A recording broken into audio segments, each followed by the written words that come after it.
লালমনিরহাট জেলার সীমান্ত থেকে বিজিবির আটককৃত বিপুল পরিমাণ মাদকদ্রব্য ধ্বংস করেছে ১৫ ব্যাটালিয়ন বিজিবি লালমনিরহাট। ধ্বংসকৃত এসব মাদকদ্রব্যের মূল্য প্রায় ৩.৫ কোটি টাকা।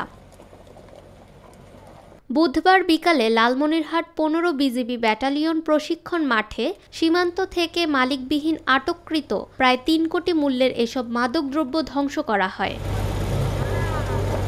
প্রধান অতিথি হিসেবে Rangpur region commander, Rangpur region brigadier general S M. Zahidul Rahman বক্তব্যে বলেন, বিজিবি দেশের স্বাধীনতা সার্বভৌমত্ব রক্ষার দেশ ও জাতি গঠনেও কাজ করছে। চোরাচালান রোধ, মাদক কারবারিদের আটক সহ সীমান্তবাসীদের জন্য সচেতনতামূলক কার্যক্রম চালাচ্ছে। তাছাড়া সীমান্তে অবৈধ অনুপ্রবেশ ঠেকানো ও সীমান্ত হত্যা বন্ধে ভারতীয় সীমান্তরক্ষী বাহিনীর সাথে নিয়মিত যোগাযোগ রক্ষা করা হচ্ছে। লালমনিরহাট ব্যাটালিয়ন এর অধিনায়ক লেফটেন্যান্ট কর্নেল মেহেদী ইমাম পিএসজি স্বাগত বক্তব্য প্রদান করেন।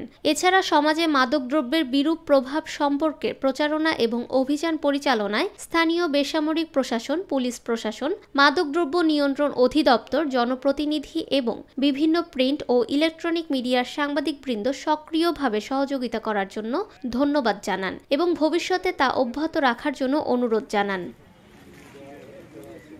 উক্ত অনুষ্ঠানের প্রধান অতিথি brigadier general S M. Zahidul Rahman, SGP region commander, Rangpur মাদকের ভয়াবহতা সম্পর্কে আলোচনা করেন। অতঃপর সকল আনুষ্ঠানিকতা সম্পন্ন শেষে প্রায় ৩ কোটি টাকার বিভিন্ন প্রকারের মাদকদ্রব্য সকলের উপস্থিতিতে ধ্বংস করা হয়।